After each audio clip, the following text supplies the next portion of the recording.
Welcome to the Point. In this session, let's discuss about fundamental rights. So this fundamental rights, it is enshrined in part 3 of our constitution and articles from 12 to 35, it mentions all the fundamental rights. The concept of fundamental rights, it was derived from the inspiration from the Constitution of USA. That is Bill of Rights. Part 3 of our Constitution, it is described as Magna Carta of India. Why? Because it contains a very long comprehensive list of justiciable fundamental rights.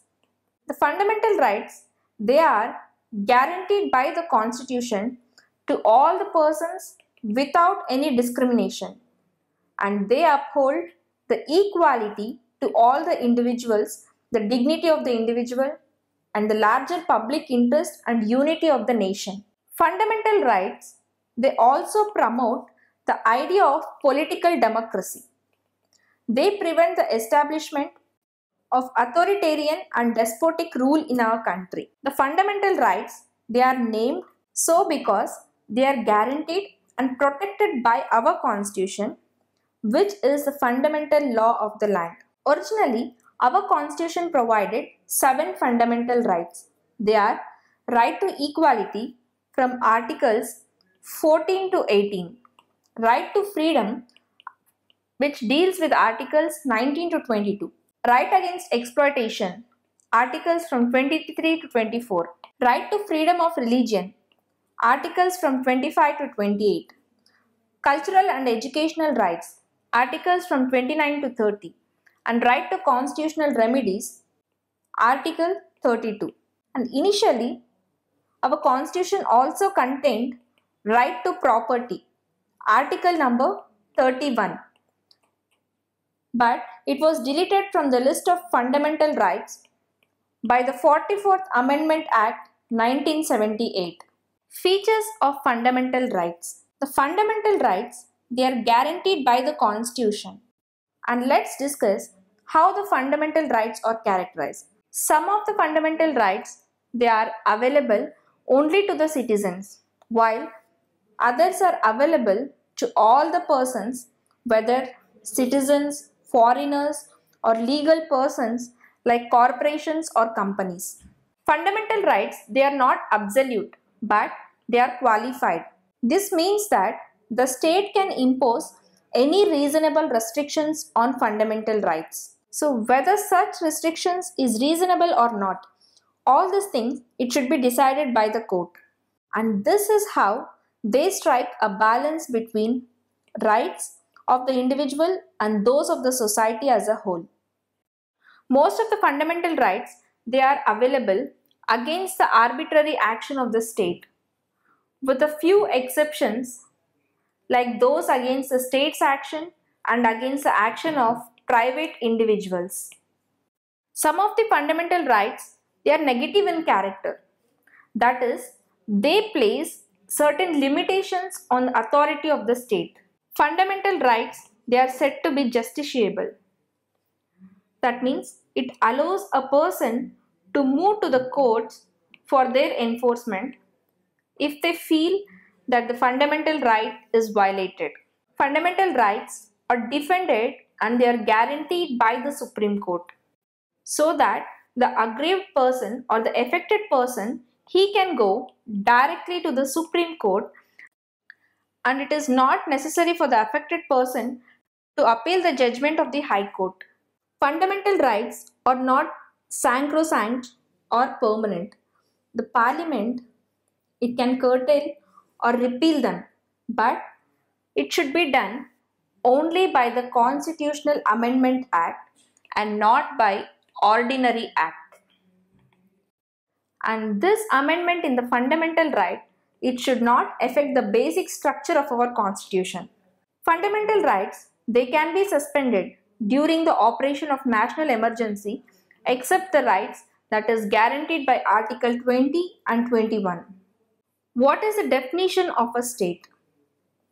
The term state, it has been used in different provisions regarding the fundamental rights, and hence Article 12, it defined the term for the purpose of Part 3, that is, according to Article 12, the state includes government and the Parliament of India, that is the executive and legislative organs of the central government.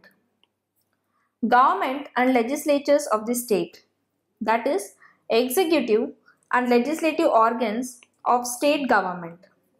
All the local authorities, that is municipalities, panchayats, district boards, improvement trust, etc.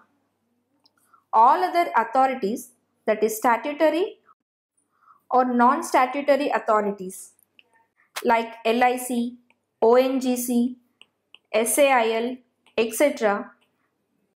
Now, state has been defined in a wider sense, so it can include all its agencies.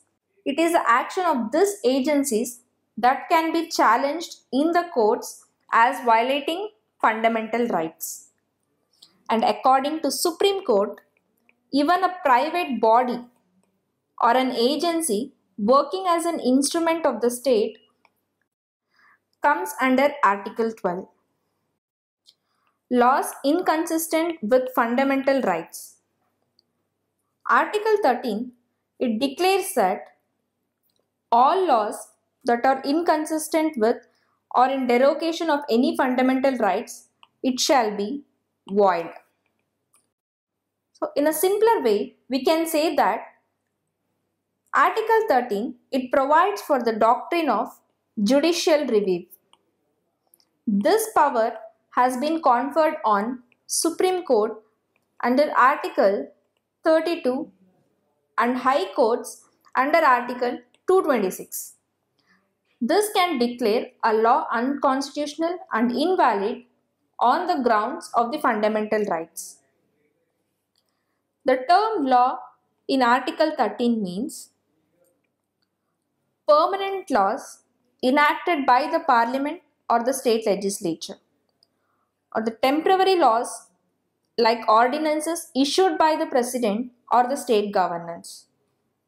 Statutory instruments in the nature of delegated legislation, like executive legislation, like order, bylaw, rule, regulation, or notifications. And non-legislative sources of law, that is custom or usage having the force of law. Thus, not only a legislation, but any of the above, it can be challenged in the courts as they are violating the fundamental rights, and hence this can be declared void. Right to equality. It includes 5 laws. They are equality before law and equal protection of laws. It comes under Article 14, and Article 14, it says that the state shall not deny to any person equality before the law or the equal protection of the laws within the territory of India. The concept of equality before law, it was from British origin, and the concept of equal protection, it was taken from American Constitution. And equality before law, it says that the absence of any special privileges in favor of any person, and the equal subjections of all the person to ordinary laws of the land, which are administered by the ordinary law courts.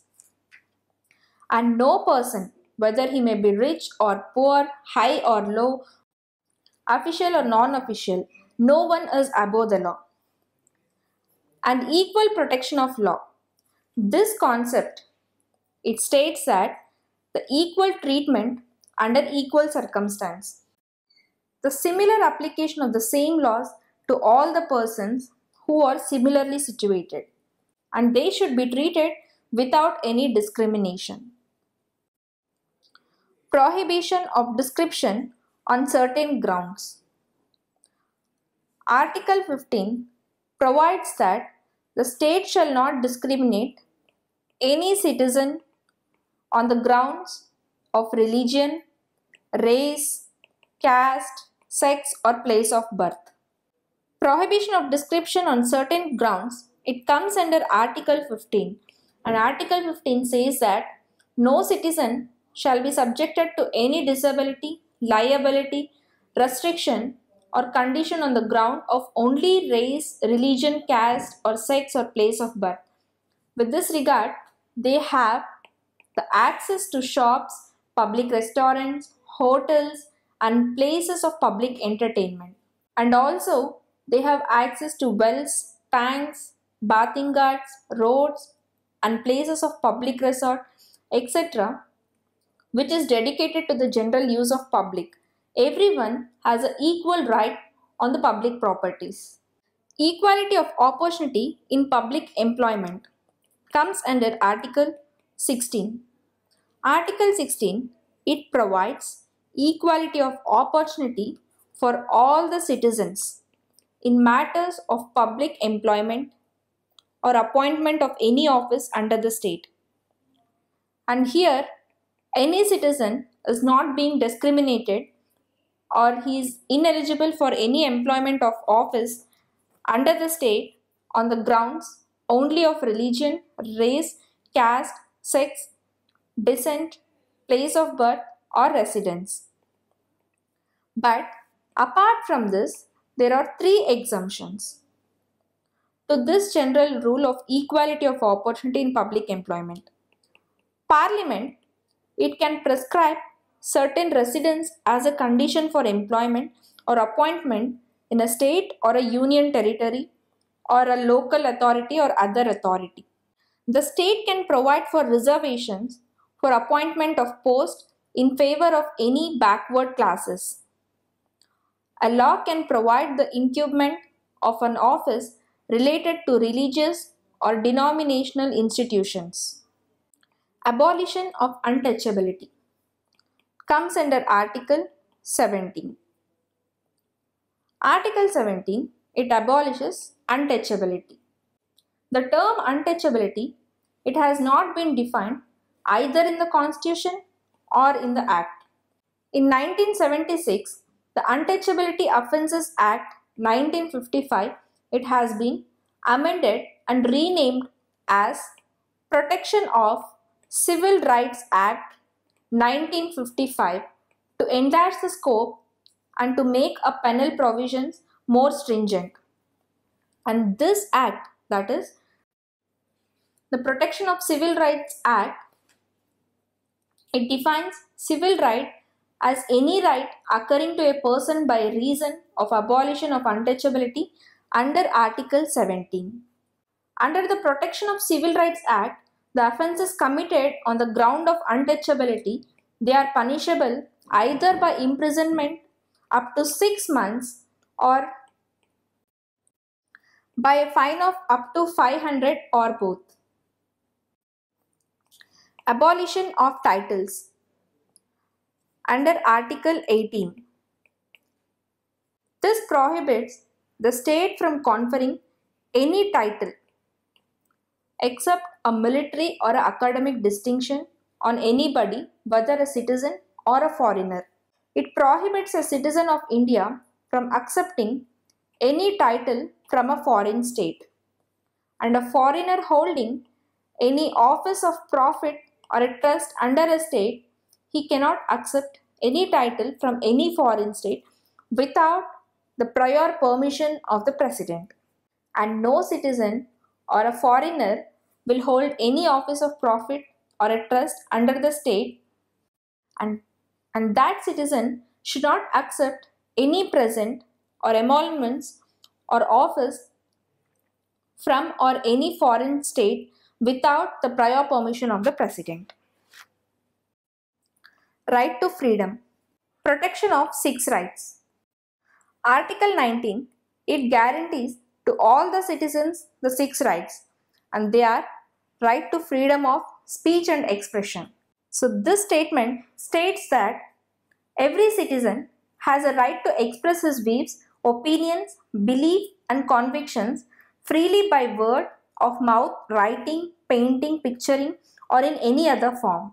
And the Supreme Court held that the freedom of speech and expression, it also includes right to propagate one's view, freedom of press, freedom of commercial advertisements, right against tapping of telephonic conversation, right to telecast, right against ban, which is called by a political party or any organization, and right to know about government activities, freedom of silence, right against imposition of pre-censorship on a newspaper, and right to demonstration or picketing but not right to strike.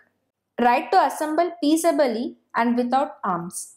Every citizen has a right to assemble peaceably without arms, and this includes the right to hold public meetings, demonstrations, and take out processions. And this freedom, it can be exercised only on public land. Freedom to assemble.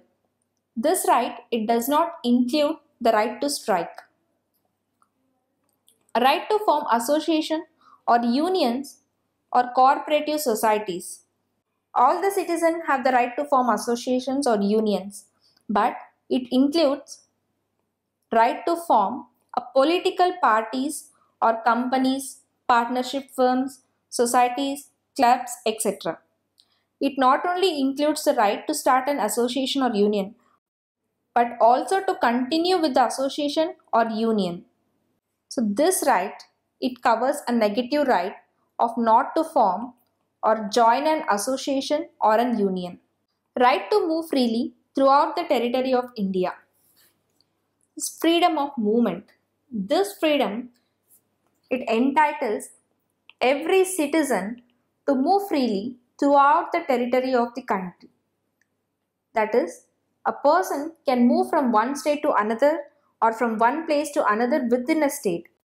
Right to reside and settle in any part of the territory of India. It is freedom of residence. Every citizen, they has a right to reside and settle in any part of the territory of the country. And this right has two parts. The right to reside in any part of the country, which means to stay at any place temporarily, and the right to settle in any part of the country, which means to set up a home or a domicile at any place permanently. Right to practice any profession or to carry on any occupation, trade or business. Freedom of profession. All citizens are given the right to practice any profession or to carry out any occupation, trade or business. And this right, it is very wide as it covers all the meaning of earning one's livelihood. And also remember, freedom of profession, it does not include the right to carry on a profession or business or trade or occupation that is immoral, like trafficking of women or children, or any dangerous or harmful drugs or explosives, etc. The state can absolutely prohibit all such illegal activities to regulate them by giving a license to the profession.